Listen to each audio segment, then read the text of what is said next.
জাহান্নাম থেকে মুক্তি পাওয়ার জন্য সকাল সন্ধ্যা এই দোয়াটি আপনারা পাঠ করবেন, তাহলে অবশ্যই আল্লাহ রাব্বুল আলামিন আপনাদেরকে মৃত্যুবরণ করার সঙ্গে সঙ্গে জান্নাতের উচ্চ মাকাম দান করবেন।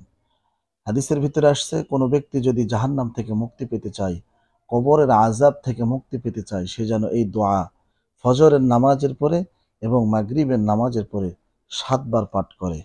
সম্মানিত প্রিয় দিনী ভাই বোনেরা, এই দোয়াটি এত ফজিলত, এত বরকত, এত পাওয়ারফুল একটি দোয়া, যে দোয়াটি প্রত্যেকের জানা উচিত, শেখা উচিত।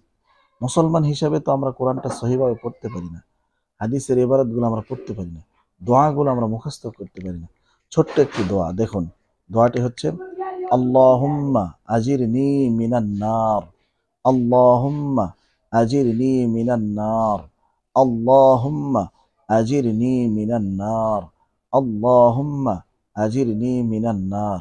এই দোয়াটি ফজর এবং মাগরিবের নামাজের পরে কেউ যদি হাতের গিরায় ৭ বার করে পাঠ করতে পারে, আল্লাহ রাব্বুল আলামিন বলতেছেন, মৃত্যু ব্যতীত জান্নাতে যাওয়ার জন্য তার আর কোনো বাধা থাকবে না, থাকবে না, থাকবে না।